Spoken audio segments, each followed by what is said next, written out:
찐이야. 황공진 더불어민주당 전 의원입니다. 안녕하세요. 안녕하세요. 요새 보니까 뭐 저 찐으로 무슨 시구 연습도 하고 그러시던데. 아, 예. 예. 시켜주세요. 제가 LG 팬입니다. 예. 다시 말씀드립니다. LG 팬입니다. 마이크 꺼주세요. LG 구단 구단주님. 예. 마이크 꺼주세요. 아, 마음에 안 듭니다 지금. 그래서 그 막 이렇게 저 들이대면 예. 시구할 수 있는 기회를 주지 않을까? 뭐 이런 생각으로 시구 연습하고 있는 중인데요. 막연한 기대를 가지고 하시는 거구나. 근거 없는 기대죠. 뭐 근자감이죠, 근자감. 예. 근데 제가 그 중학교 고등학교를 신일중학교 신일고등학교를 나왔어요. 야구 명문인데. 야구 명문이죠. 그래서 야구가 아주 가깝고 좋아하고 예. 또 뭐 기본기는 있더라고요. 해보니까 30몇 년 만에 글러브를 끼고 한번 해봤는데 예, 그래서 기대해 보십시오. 저도 보겠습니다. 그날이 오는지. 아, 이번 주에 저 투수 코치에게 원포인트 레슨 받기로 했습니다. 알겠습니다. 자, 보죠 한번. 자, 그런데 웃고 좋은 얘기를 시작했지만 여당 전 의원에게는 만만치 않은 주제입니다. 아유, 그러게요. 조희대 대법원장에 대한 사퇴에 압박이 있습니다. 탄핵 얘기도 나오고 있고. 근데 오늘 아침 제가 조간신문에 사설 쭉 보니까 네. 한겨레 신문은 제외하고는 별로 다 안 좋아요. 한겨레 신문은 사법부 신 왜 여기까지 왔는지 먼저 성찰해야 이렇게 사법부를 좀 질타했는데 동아일보 어디까지 가려 하냐. 한국일보 위험하다. 경향신문 부적절하다. 뭐 보수 중도 뭐 진보 언론들 다 지금 톤이 안 좋거든요. 이 상황 어떻게 보세요? 일단 뭐 전제해야 할 일은 지금의 사법 불신은 사법부 스스로 자초한 일이다. 예. 그 직위원 그 재판부의 윤석열 석방 조치에 대해서 기겁을 국민들이 다 했고 거기에 대한 충분한 설명도 없었고 직위원 판사의 룸살롱 접대 의혹과 관련해서 감찰하겠다고 했는데 법원에서 법원 행정처에서 근데 거기에 대한 소식은 꽁꽁먹은 소식이다. 그리고 재판은 계속해서 뭐 늘어지고 있어서 국민적으로 불안한 상태에 있잖아요. 그러니까 스스로 자초한 일이니까 이 문제에 대한 답을 내놔야 하는데 엊그저께 있었던 법관 회의에서는 그냥 그 사법부 독립, 재판 독립이라고 하는 자신들의 그 갑옷 뒤로 그냥 숨어버리는 이런 태도를 보였기 때문에 여기에 대한 비판이 높아지는 거죠. 그러나 저는 이제 신중해야 될 필요가 있는 사안이다라고 봅니다. 일단 그 가볍게는 아니겠습니다만 그 사퇴를 대법원장 사퇴를 언급하는데 이런 경우 역사적으로 사례를 뒤져보면 1993년 김덕주 대법원장이 사퇴한 게 거의 마지막이라고 제가 알고요. 그때도 사법 파동이라고 하는 내부의 사법 개혁을 요구하는 내부의 에너지가 넘치면서 또 본인의 부동산 투기 문제가 불거지면서 그러면서 물러난 거거든요. 근데 이 문제는 외부의 집권 여당의 요구에 의해서 사퇴론이 거론되고 커지고 하게 되면 이거는 그 어디로 튈지 모르는 수 있다. 그래서 여권에 부담이 될 수도 있다는 말씀이시잖아요. 네, 두 번째 신중해야 된다의 두 번째 이유는 대통령에게 부담을 주어서는 안 된다고 생각합니다. 그러니까 지금 대통령은 어쨌든 민생 의제 또 한미 관세와 관련된 관세 협상에 대한 집중 그리고 계속해서 지금 요즘은 이제 규제 개혁 얘기와 산재에 관련된 이야기를 통해서 아주 우리 생활에 밀착된 이야기들을 중심으로 국정 의제들을 만들어가고 있고 풀어가고 있는 중이거든요.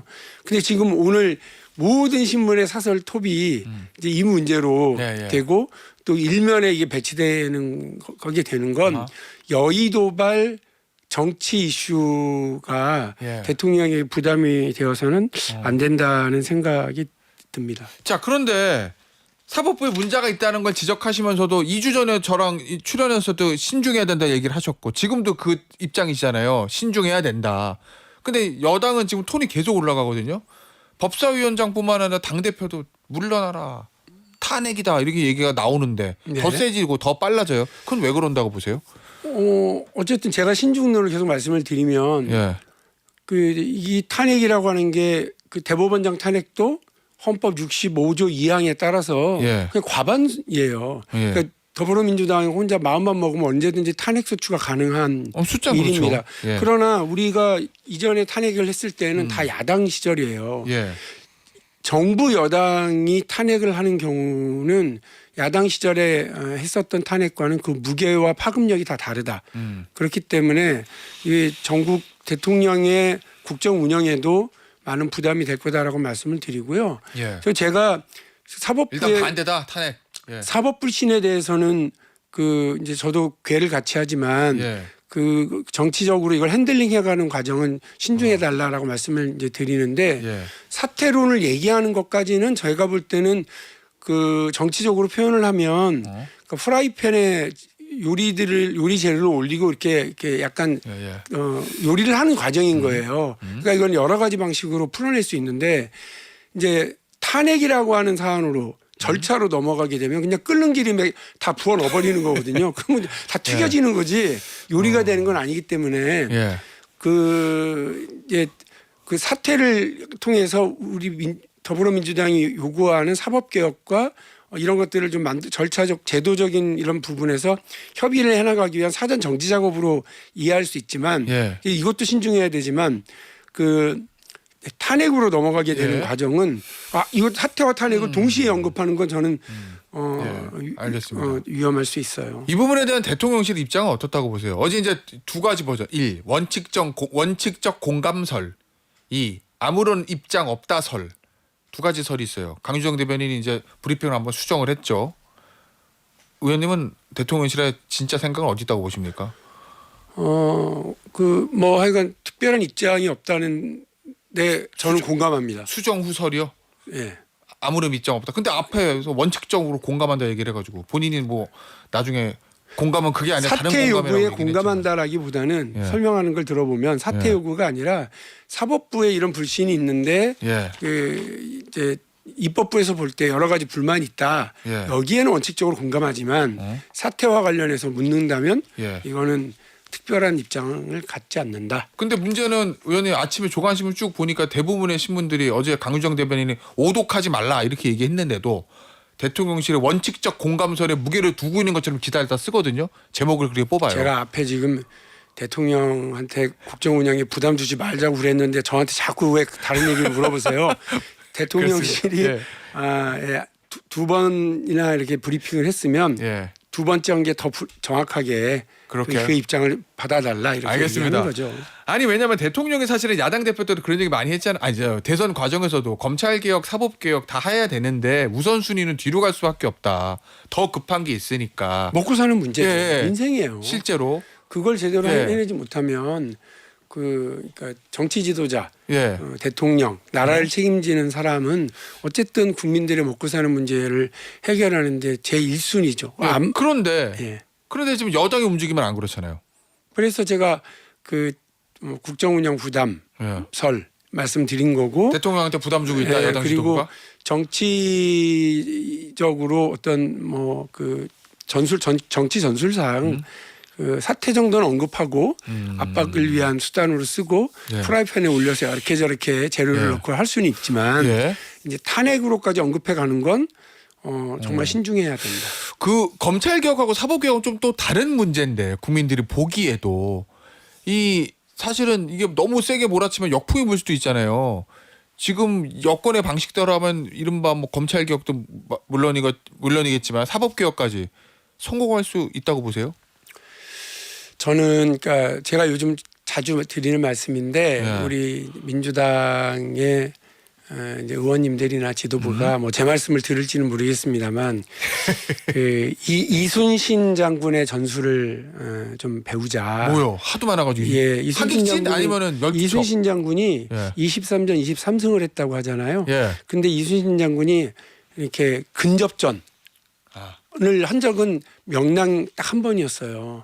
그때는 수적으로 너무 열세고 예. 방법이 그거밖에 없으니까 나머지는 예. 다 큰 바다로 불러냅니다 적들을. 사기칭도 그런 거죠. 예, 그래서 그 항구에 붙어 있거나 육지에 붙어 있는 오히려 유인선을 보내가지고 끌어내서 싸웠거든요. 예. 압도적 화력을 가지고 있잖아요 우리가. 아하. 조선 수군이 가지고 있었던 사거리 3배짜리 맞아요. 대포들처럼 예. 압도적 화력을 가지고 있으니까 예. 제압해야지. 아. 제압해야지 이거를 사사건건 시시콜콜 다 싸우려고만 해서는 안 된다. 그렇게 되면 오히려 우리 피해도 커질 수밖에 없고 예. 대통령의 국정 운영에 도움되지 않는다. 예. 예. 알겠습니다. 의원님 이 얘기 좀 해볼게요. 정청래 대표와 김병기 원내대표의 충돌과 봉합. 일단 지난 뉴스잖아요. 이 사건의 본질은 뭐라고 보십니까? 뭐 늘상 있을 수 있는 투톱 간의 저 의견 충돌이에요? 아니면 강성 지지층 때문에 저 두 사람 사이에 불화가 생긴 거예요? 뭐 워낙 친하고 서로 잘 아는 사이이지만 각각 역할이 다르면 예. 그 역할에 따라서 서로 이해가 다르고 예. 또 어떤 표현이라든지 추진 방향이라든지 이런 게 좀 다를 수 있거든요. 그러다 보면 늘 가까이 있는데도 의견 이게 충돌? 뭐, 예. 벌어질 수 있다고 생각합니다. 예. 그럼 잘 앞으로는 없을 것 같아요? 앞으로는 뭐 잘하기로 어젠가 그젠가 뭐 악수도 다시 하시고 예. 화해 모드로 들어갔다고 하니까 예. 잘 되리라고 생각합니다. 비 온 뒤에 땅이 굳는 법입니다. 알겠습니다. 의원님, 근데 이제 강성 지지층의 문제는 사실은 민주당 야당일 때도 많이 제기를 했었잖아요. 강성 지지층의 당이 너무 끌려가는 거 아니냐. 의원님도 어느 정도 그때는 공감을 표하셨고 지금은 여당이에요. 근데 이제 결국에는 이 여당이 야당과 합의하고 이 정책 방향에 있어서도 지금 강성 지지층에 끌려다니는 거 아니냐는 언론 지적들이 나오거든요. 이건 어떻게 보세요? 강성 지지층은 정치하는 사람으로서 어떻게 보면 필요한 네. 좀 불가피한 힘이라고 저는 생각합니다. 그리고 그런 강력한 지지층이 있느냐 없느냐에 따라서 그 정치하는 파워도 달라질 수밖에 없어요. 그럴 수 있겠죠. 김대중 대통령도 그 숱한 어려움을 이겨내는데 예. 강력한 지지층이 있었고요. 제야의 뒷받침 이런 예. 게 없었으면 어려웠을 거라고 저는 생각합니다. 그러나 진정한 지도자는 제가 언젠가 여기서 말씀드렸던 것 같기는 한데요. 자기 권한을 절제할 줄 아는 용기, 그리고 아무리 미운 사람하고도 악수를 할 줄 아는 용기, 그리고 지지층의 요구에도 노라고 얘기할 줄 아는 용기가 필요하다고 생각합니다. 이 모든 게 다 국민을 위해서라면 예. 전제를 해서 절제하고 악수하고 노라고 얘기할 줄 알아야 된다고 생각하거든요. 예. 전체 공동체 이익을 위해서 예. 어떤 우리 지지층과 우리의 진영의 어떤 요구를 좀 어떻게 되면 그 분노를 조금은 자제시킬 때도 있는데 예. 그거를 해야 하는 게 진정한 지도자라고 저는 생각하고요. 저는 민주당이 그런 지도자들이 있을 거라 생각하고 저도 앞으로 정치를 하면서 이 세 가지 용기와 관련해서는 예. 계속 머릿속으로 생각하면서 가려고 합니다. 그럼 지금 지도부는 아직까진 그렇지 못하다 이런 말씀이세요? 그 진정한 용기를 맨날 발휘할 수는 없잖아요. 그런데 뭐 결정적인 때 그렇게 예. 해주리라고 기대하고 응원합니다. 그럼 이번에는 사실은 강성 지지층에 끌려간 게 맞다는 말씀이신 거죠? 이번 사태에 대해서는? 그거는 우리 김태현 앵커께서 하시는 얘기고 아니 의원님의 생각은요? 저는 왜냐하면 진정한 용기는 아까 지금 없다는 강성 취지잖아요. 지지층 얘기를 하신 거잖아요, 저한테. 예. 그러니까 그 앞에 그 문제는 잘 봉합됐으니까 예. 어떤 의견 차이가 있는 것 같고 아, 강성 지지층 얘기 물어보시니까 예. 불가피한 존재다. 그러나 진정한 지도자라면 용기를 가질 필요가 있다. 이 말씀 드렸습니다. 예. 지금 지도부에 하는 주문입니까? 저는 지금 지도부도 그리고 정치하는 모든 사람이 다 가져야 될 거 아니겠냐 싶어서 제가 여러 차례 방송에서도 말씀드리고 글로도 남기고 그랬습니다. 예. 알겠습니다. 자 그리고 이낙연 새미래민주당 상임고문 문재인 전 대통령을 예방했어요. 문재인 정부 때 대통령과 총리가 이제 만난 겁니다. 이제 부부 동반으로 네 분이 저 차담회를 하고 있는 사진 저 유튜브로 나가고 있는데 일단 여기에 대해서 추미애 의원은 또 매를 들어야 할 땐 매를 드는 게 어른의 도리다. 그 얘기는 왜 문재인 대통령이 이낙연 전 총리를 환대해줬느냐 강하게 질책해야지 뭐 요 얘기거든요. 이거 어떻게 보셨습니까? 지금 상황? 저는 뭐 두 분이 만날 수는 있지만 이렇게 공개되는 것에 대해서 공개는 이낙연 전 총리가 한 거죠? 저 그렇게 알고 있는데요. 예. 그거는 좀 이렇게 불편하죠. 저도 불편한데. 이 사진을 예, 공개한 그러니까 거죠? 정치인인 저도 불편한데. 그러니까 문재인 대통령께서는 그 찾아오는 모든 분들을 환대하세요. 예. 그렇잖아요. 근데 같이 또 그 동고동락한 예. 정부의 총리 이제 본인이 대통령이었던 당시 총리인데 환대해야죠. 그리고 그 안에서 어떤 쓴소리가 오고 갔는지는 아무도 모르죠. 예. 근데 이제 이낙연 대표가 사진을 공개하고 이낙연 전 대표가 사진을 공개하고 하면서 민주당 당원들로서는 좀 불편하죠. 당에서 그 많은 혜택과 수혜를 입으신 정치인이 예. 당을 나가고 당을 비판하고 대선 때 오히려 김문수 후보를 지지하고 예. 이랬던 분인데 하는 생각이 과거가 막 떠오르죠. 그러면 이낙연 전 총리가 사진을 올리는 게 이제 부적절하다는 말씀이신데 왜 올렸을까요? 그러면? 뭐 본인의 정치적인 어떤 계산이 있으셨겠지만 저 같으면 이렇게 그런 걸 알면서도 본인만 생각하고 올리지는 않았을 것 같아요. 네, 알겠습니다. 의원님 마지막 질문인데요. 그 패스트트랙 사건으로 나경원 의원에게 징역 2년이 구형이 됐습니다. 네. 그리고 국회법 위반은 6개월이 구형이 된 거고 이 파장이 좀 있을까요? 아니 일단 나경원 의원 관련해서 재판 6년이나 1심이 진행됐는데 예. 그동안 민주당 쪽을 향해서 재판 지연 요구했었던 저분들 참 재밌는 분들이구나 하고 이제 생각이 들고요. 예. 그리고 또 하나는 이것 때문에 제가 찾아봤는데 장동혁 대표가 예. 2024년 작년 10월 달에 선거법으로 기소가 됐었어요. 그러니까 맞아요. 본인이 예. 예. 그 당시 아마 최고위원이었나? 예. 이러니까 그 입장에서 이건 내가 법사위에 있는 건 부적절하다. 예. 스스로 사보임을 요구를 한 적이 있습니다. 맞아요. 예. 그런 의미라면 나경원 의원은 지금 법사위에 있으면 안 돼요. 간사하면 안 된다 말씀. 간사도 하면 안 돼요. 예. 그러니까 이번 재판을 계기로 장동혁 의원의 이런 충정을 제대로 이해한다면 예. 나경원 의원은 간사직을 하겠다는 걸 시도를 중지하고 예. 법사위에서도 물러나시는 것이 맞다. 이거는 당대표가 세운 원칙이다. 따라라. 알겠습니다. 오늘 인터뷰 여기서 마무리하도록 하겠습니다. 박용진의 찐이야 더불어민주당 박용진 전 의원이었습니다. 의원님 감사합니다. 고맙습니다.